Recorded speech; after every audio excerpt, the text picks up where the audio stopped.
Weekly Sauce, episode 50, Alex. This is the big one. And we got a big guest, too. We got a big guest. Big guest as episode well. 50 of Weekly Sauce. As usual, this episode is brought to you by Mike's BBQ Rub MTL. Visit mikesbbqrubmtl.com and use Hot Sauce 10 for 10% off the entire site. Mike's BBQ Rub has been supporting us, man, and they have their charity tournament coming up in a couple weeks. The Hot Sauce boys are going there. It's going to be at Golf Saint François. It's for a good cause. It's for a good cause for a bunch of charities.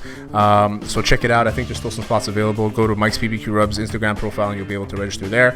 But like I said, Weekly Sauce, episode 50. Alex, this is crazy. We've been doing this for a year, man. Almost a year. Almost a year. Well, I mean, I think it's been an actual year. I think we started in March, actually, now that I think about it. No, I think we started in June. It was in June? I don't even know anymore. I don't know. Anyways, 50 episodes down. It's crazy. And we got a big guest. We got the defensive pass rush specialist, Dez Walker himself. One of the trainers of Antonio Simmons, who we had on a couple weeks ago. Probably one of the best guests we've had in a really long time. Dez, how's it going, my man? Hey, how you doing, man? Coach Dez Walker, a.k.a. Samurai Sack. Hey, I appreciate y'all for having me on Hot Sauce Sportcast, and it's about to get real hot, real juicy. We're everything on top, dog. So we started. I don't know if you're a hot sauce guy, but we started Hot Sauce Sports just as a joke. We just started like a random podcast, a few friends and I, before Alex even came along. It was just, and we're like, what do we call it? We're like, oh, we like hot sauce, we like sports, so let's just put it together. And and just people started just flocking to us, man. They started liking it, and it's grown to what it is today. And people love hot sauce, man. What's your favorite kind of hot sauce? Yeah, I mean, I'm a red hot type deal. Tabasco's pretty good too, but for the most part, I'm putting red hot, just like the slogan. I put that shit on everything. Put that shit on everything. Put that shit on everything. Yeah, man, you can't go wrong with a good red hot. You can't go with the Frank's red hot, right? You can't go wrong. Frank, yeah. You can't go wrong with some sriracha. I'm starting to like Louisiana style hot sauce. It's fucking amazing. I never had it. No, it's smooth, man. It's a little too tangy for my taste. But every now and then it's smooth. I like that. Yeah, you know what? It's just the thing is like I didn't really experience hot sauce until I went to Nashville. And when I went to Nashville, I went to this. Oh man, I forgot what the place is called, but I had seen it on like a TV show, on Anthony Bourdain's TV show, and it was like a chicken spot. And I walk in, and there's just me and my family there. We had all our like shopping bags. We took like an hour taxi just to get to this place. We get there. There's like a hole in the wall, and it's this woman behind there. She's like, "What do you guys want?" I'm like, "I have no idea what's on the menu. Let me check it out." So we my brother and I ordered some fried chicken, and it was probably the spiciest thing I've ever had in my life. And to this day, I can't wait to go back. And I have never experienced hot sauce like I did until I went to Nashville, and I was like, man, this blew my mind completely. I love it. You can't go wrong with hot sauce. Yeah. Where are you from, Des? I'm from Detroit. Canada, me and Canada, we right next. I used to have the dual ID. I used to come back and forth all the time, man. What's that dual ID? The dual ID, say if you live in Detroit or like maybe even Seattle in the Washington area, you can get a dual ID where you don't need a passport to go to Canada. Really? So you can just pull up any single time. Yes. There's like that bridge you can walk over, right? Oh, yeah, well, I mean, I wouldn't walk, but I know what you mean. Over type deal. But Canada was like 25 minutes from my house. Just take the freeway, take the lodge all the way down, and you'll be in Canada in 20 minutes. But originally from Detroit. First time I went to Detroit, I went to my buddy played for University of Connecticut. We went to the Big House to watch him play against Michigan. Okay. And they broke the record that day. It was when Denard Robinson was playing quarterback there, shoelace. And shoelace because he never wore shoelaces, which is pretty funny. And, you want to know something about that, man? Okay. I was coaching the kid, right? He was like, yeah, man, I don't tie my shoelace. I don't tie my shoes. He was like, I was like, why not? Because Denard Robinson don't tie his shoes. I was like, dog, you need to tie your shoes to protect your ankles. He's like, Denard Robinson don't do it. I was like, hey, man, you an idiot. Denard Robinson to get his ankles taped. He not just going out there shoe loose with nothing on it. So that's a funny story that I remember. He ran right through University of Connecticut that day, and they broke the record. Yeah, it was 113,000 people in there. We were going nuts.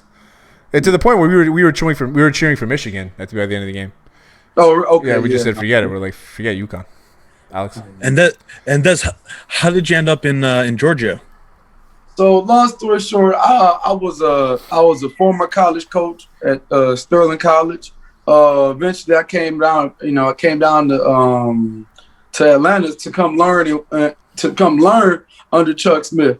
But all of a sudden, this me learning turned me from just transforming myself from a specific college coach to being a pass rush specialist. So from then on there, about going on 4 years, I've been working with guys all the way down from the youth to the NFL level. So just me coming down here, actually meeting Chuck, we start vibing, understanding like, hey man, now you want to come out here during the summers to learn. So hey, I mean, I wouldn't take this advice for all these coaches, but I took the time off. Instead of recruiting, I went down to come put in the work with Chuck Smith.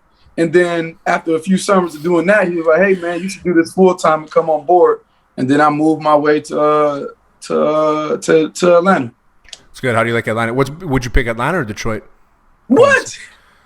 All right, I'm gonna get people mad at me, but I've come to Atlanta 1,000%. Really? Man, I've never been. You already know how it is up there. I ain't gotta wake up 20, 35 minutes to scrape the ice off my car. I ain't got, I can wear shorts, whatever. Not now. In terms of the cold, I did get kind of soft. I ain't gonna lie. For sure, it happens so quick. Like 45. You said what? It happens so quick. You get soft. As soon as you get out of the cold, you're like, forget this shit. You're done.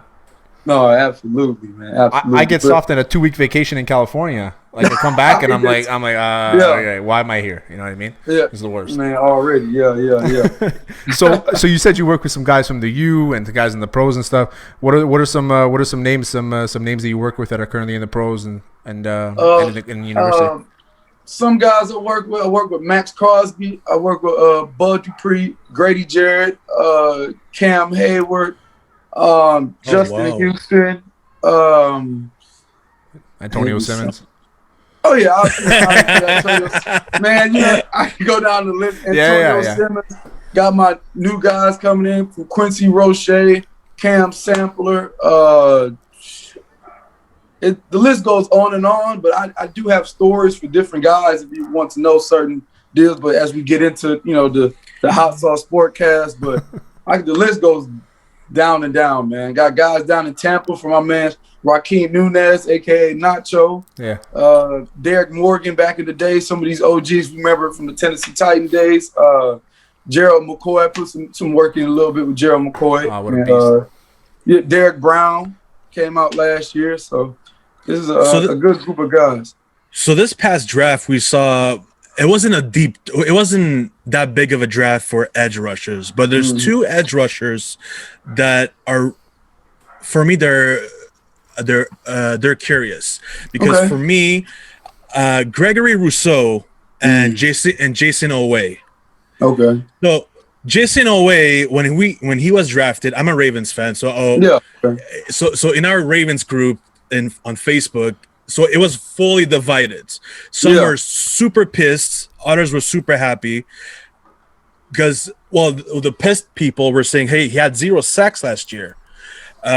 Then the super happy ones were like, hey, he's an athletic freak, and if he develops properly, he can be a top end pass rusher. So how do you feel about those two players? The biggest part about Gregory, man, in terms of the Facebook commenting I was going back and forth with, I'll say this. In terms of, developing into a better pass rusher from the college level to the pro level, it happens all the time. Guys become better college guys than they do the pros. But like I'm saying, going back to being developed. In terms of him developing primary pass rush move, only time will tell. So I tell people this all the time when I go on these different shows and different podcasts. When you think of Dwight Freeney, what's the first thing you think of with his pass rush? He's fast as shit. He's very fast. That swim move. Swim. You think of the spin move. The spin move. Spin move. My bad. When you think of Reggie White, what do you think of? You think of the what? Club, man. The club, the hump with it. When you think of guys like Aaron Donald, you think of cross chop. So just like these great different pass rushers, when they come in, you have to hope that he develop primary pass rush move. So if you're a true fan, you already know what he's doing. You already know he's spinning. You already know he's using the side scissors. So only time can tell in terms of him becoming a better rusher throughout the league. And then I'm sorry, who was the other rusher you want to talk about? Greg Rousseau. Greg Rousseau? Okay. So with Greg Rousseau, man, I'm pretty excited about Greg. Well, I'm sorry, were you talking about David Oeo or Greg in the beginning? Before it was Owe. Yeah, just in Oway, yeah. Oh, Oway, yeah. So yeah, Oway, yeah. With Oway, that's what I was referring to the previous with. So with Oway type deal. With Greg, same thing with Greg, man. I believe with Greg Rousseau, man, he led the league in 2019 in sacks, and now he's coming into a new scenario in the league where he's trying to repeat once again, but only time can tell in terms of which DN is the best DN, especially with this draft with a lot of D linemen going late. So with these guys going late, man, hey, there's gonna be a lot of people being millionaires getting these sacks. You already know how it is, man. The experts are usually wrong a lot of the time. A lot of the time, man. Yeah. The thing about the experts is that when they're right, they're praised, but they're not talked about how many times they're wrong, because it's so hard you can't just look at, like, let's say 10, 20, 30 hours of film and have a full opinion about a player. You can have your opinion, but you'll never know what happens until you actually get to the pros, right? I mean, So I get what your point is. I mean, the experts are usually wrong, but the ones that get it right, those are the best ones, right? Those are the ones that get it done. So which brings me to my next question to you is, what's the one transferable skill that every excellent pass rusher has? Like, what's the one thing that I look at and, okay, that's going to tell me that he has this much percentage of an edge over somebody else? The number one thing that transfers from college to pros is those are the ones who are using moves. So guys like Yannick Ngakoue that the Baltimore Ravens had last year, when he was coming out of Maryland, he was using the cross chop like crazy. You can see he's one of the GOAT's greatest all time of using the cross chop. Guys like Brian Burns, when he came out, he was already spinning. He was already using the spin move. Guys that's come out like Montez Sweat, he came out using the long arm. So guys get Charles Barkley had a joke on the NBA, TNT, the NBA type deal, whatever. He was saying that, man, the NFL and the NBA, they just turned it into a bunch of deers. Everybody just want them tall, long, and fast. So if people got stuck in that zone of trying to evaluate, they'll forget the whole skill aspect of it. Skill translate, man. Skill translate. Yeah. Understand them how you work it translate, dog. If you had to pick your ultimate front four, guys you coach and and overall, who would it be? If you had to pick, like, from left to right, who would it go? Left to right. Ooh, okay. I'm taking on the left. I'm gonna take my boy Julius Peppers.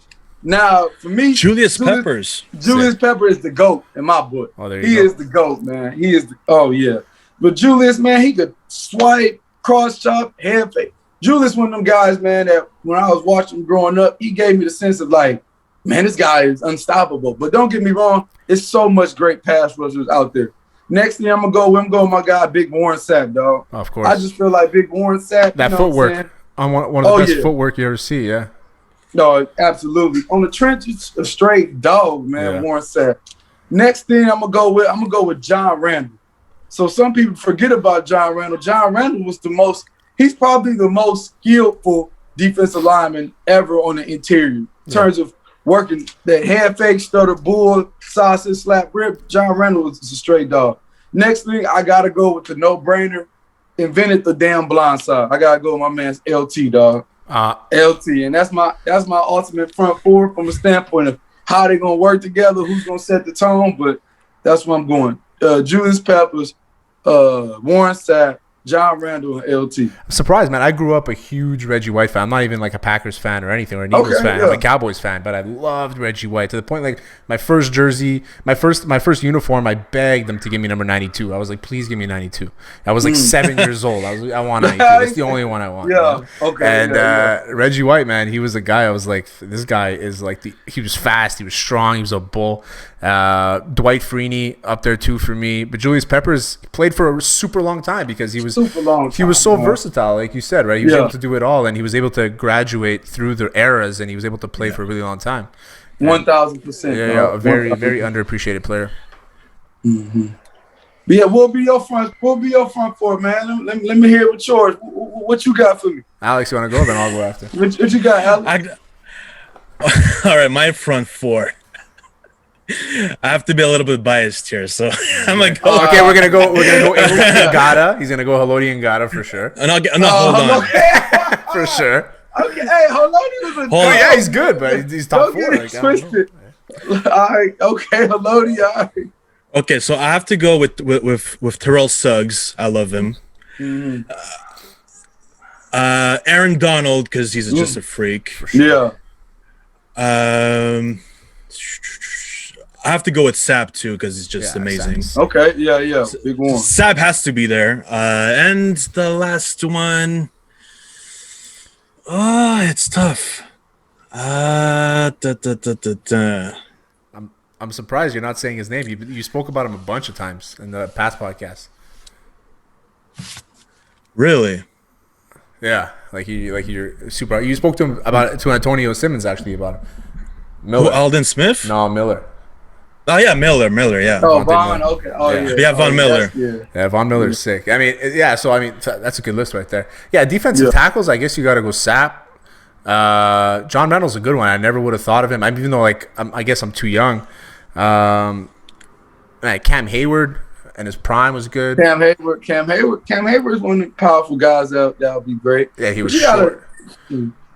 Great D tackles. You got even if you would have said, "Hey, I'm gonna throw JJ Watt on the inside." JJ Watt played in that 4-eye type deal, and he could flex out. Even with Aaron Donald, Aaron Donald too. See Aaron Donald getting sacks at defensive end. So a lot of these guys are becoming, having a lot of diversity in their game where they can play across the line, man. But you have to be able to play across the line now because there's so many different schemes and so many different techniques that if you're not playing all the techniques, if you're not going 1 to 4 or whatever the case may be, you're kind of out to lunch. You know what I mean? And that's the thing. People developing all these years and they're not developing other techniques and they're trying to rely on one thing. I wanted to actually ask you about this because we talk about nowadays it's all about who's like the flashy guy and who's the famous, like the Boso brothers. The Boso brothers to me, they're super athletic. But I'm taking Watt brothers over Bosa brothers any day of the week. Oh, you take I'm taking TJ Watt over all four of them. Hey, I think TJ Watt is. I never heard nobody tell me that. I never heard nobody. What brother? I'm taking Watt I don't brothers. never put them against each other, man. That's a hate crime, dog. That's tough. You would take Bosa brothers over Watt brothers. No, I'm picking Watt brothers. That's what I'm saying. Yeah, I'm saying. But I will say this: only time can tell. Yeah. So I mean, I don't know if y'all got stat sheets on you, but I believe the one thing that the Bosa brothers probably got over the Watt brothers is they came, not TJ. Both of them came out the league with 10 sacks. Yeah. They came straight into the league with 10. That's unheard of. People get guys, but hey, hope you get 10 sacks coming out. That's not a normal. It's hard to get 10 sacks. Yeah. Now with TJ, because you're only playing 9 games in college, right? Yeah. No, I'm talking about into the pro. Oh, into the pro. Okay, my bad. Yeah, they came into the day they got drafted, they got signed, they played that 4th season. They got 10 sacks. Nick Bosa got 10, Joey got 10. JJ, I believe he didn't get 10. No, JJ made his money with the pass blocks and like a few interceptions in there and putting his hands up. He played a different game than the other 3. But I think I take TJ over all 4 of them, man, for real. I take 2. That's tough, man. I tell people all the time, man. I be like, man, people, I don't know, you know how it is. People get short memories. JJ before Aaron Donald, people's like, man, is JJ gonna be the greatest? Yeah, shoot. And then even with that, it was a battle between Geno Atkins and AD in terms of who's the best D tackle. But Geno Atkins played for Cincinnati. You already know how Cincinnati. Nobody wanted to watch Cincinnati. He wasn't getting the most pub. A quiet dude, by the way. But then AD took it to another stratosphere with it, dog. Actually, I just realized instead of Cam Hayward, I'll put Dominic Sue in there, or even Jerome. Okay, Big Sue. Yeah, because Sue is probably the most him and Aaron Donald. In his prime. Yeah, in his prime. Obviously, we always talk about prime, but Dominic Sue is one of the most athletic guys I've ever seen. Such a big guy, can move so quick. Absolutely. Hey, but with me being a Detroit fan, shoot, man, I was loving Sue. They were talking about he's not good for the game. He's stumping on him. Let's go, Sue. My grandma was like, man, what you know? Why you crapping that man's style? I was like, man, grandma, that's the intensity. That's the dog in them. Don't judge them for that. And I didn't finish my line though. Oh, yeah. On the right side, I'm going DeMarcus Ware. I put him standing up, just right off the edge. DeMarcus Ware for me, man, one of the best. You can't go wrong with him. Oh yeah. Let's go. What would you say is the most important component if you had to choose one for a pass rusher? Because because obviously Carlos saw the samurai sack, right? Yes, sir. Samurai sack. So what would you say is the most important components for a pass rusher? Okay, I want you to do this. I'm gonna actually show you more than just tell you. All right. Here's what I want you to do. I want you to do this right here. Keep them closed. The number one thing about being a great pass rusher is vision.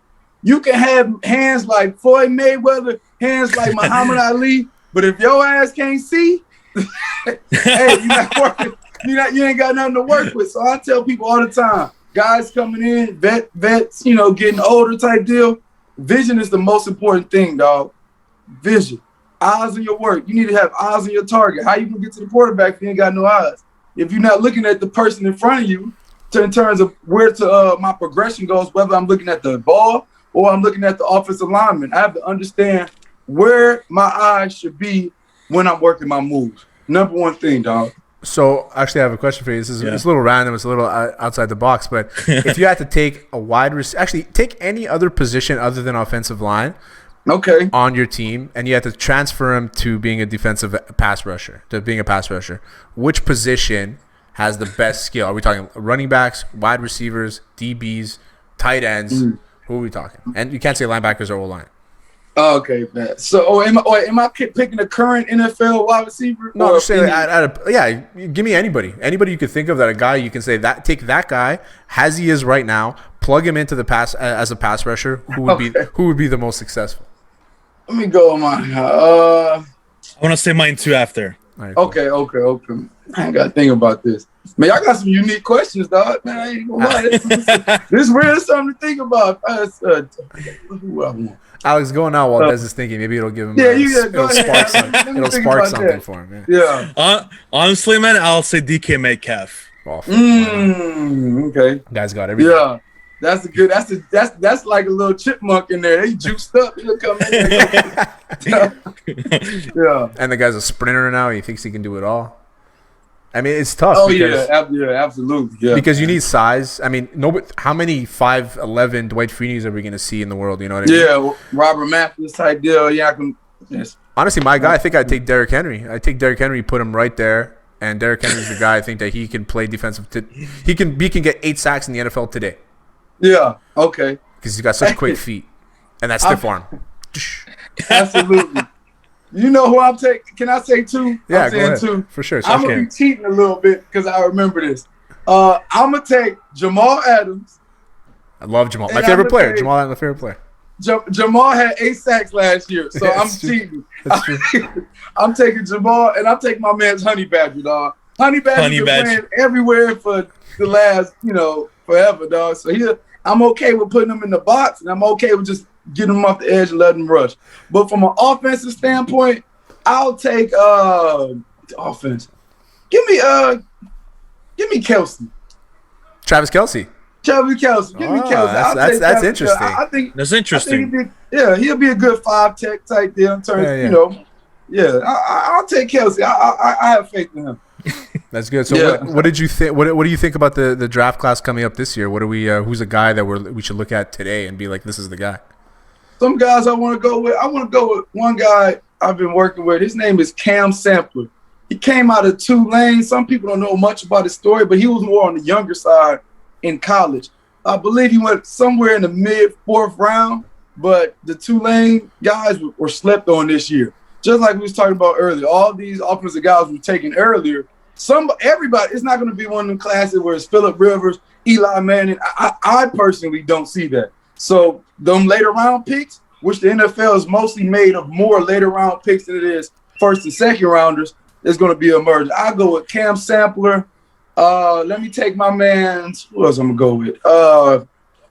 I'm gonna go with Cam. I've looked at I've actually looked at your Instagram, and I've saw Chief Borders. Yeah, and I feel like he's gonna be right up there too, right? Chief is young. Chief is he's going into his freshman year playing. Okay. Yeah, college at Florida. But Chief, don't get me wrong, Chief Borders. When his time comes, my next generation of pass rushers, y'all gonna be like, hey, Dez, we gotta talk about these boys, man.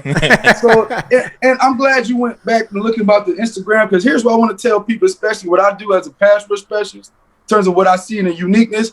I can go from training somebody who never had a sack in their life as a youth kid, all the way I'm training a Pro Bowler like Justin Houston or Cam Jordan right in that one day. So I can see what's going to happen, what's coming, and what's going on now, which gives me the full perspective of how to train these young pass rushers and these older pass rushers.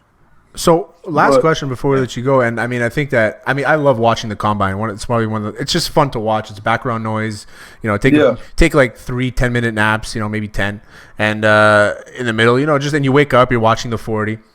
How little do all these tests on the at the combine matter, or how big of an importance is it? Because I feel like all these scouts already know everything about these guys, and the 40 doesn't really tell them much unless you're like a DB or running back. Yeah.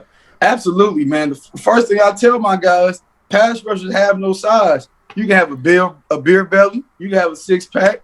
You can be bad built, ugly, black, white. It's I love, training D linemen and pass rushers because you get all these different faces. So I run I'm gonna tell you something. I do a training event called Late Night Rush. Both college and high school guys. I'll get guys from New York, Texas, obviously Atlanta, the whole Southeast area to come in. And the guys that will win like the get off challenges or our made skill competition, sometimes they'll be the guys like, who is this guy beating everybody? And the big swole guy that's supposed to be the quickest getting his butt toed up. It doesn't have a look, man. It's not about what you look like, dog. Seriously, exactly. Man. That's it. And that's the thing is like numbers can mean anything. And I mean, it doesn't tell you anything. I mean, look at Jerome Bettis. I mean, the guy made a Hall of Fame career. Absolutely. He's fatter than me, man. And fucking, people said he's a bus. He's more like a minivan. Like minivan. No, true, man. Shout out to Detroit, another great Detroit player. So that's it, Des, man. That was awesome, man. I appreciate you coming on, man. You're a great guy, man. It was a blast, man. Yeah, man. I appreciate the time. Yeah. One of the best interviews we've had in a while, for sure. Oh, no. Appreciate it, man. I'm glad for you guys going on. Anytime you want me to come, just hit me up, shoot me a text, and whatever you need, I'll come on, chop it up. Perfect, man. We got to have you and Antonio on so you can give Antonio feedback. Okay. And, I'll do, you can watch some of his film. Yeah, we'll do one of those film sessions like John Gruden quarterback camp. We'll do but you gotta make fun of him, really I said, man, you gotta rip him. Yeah.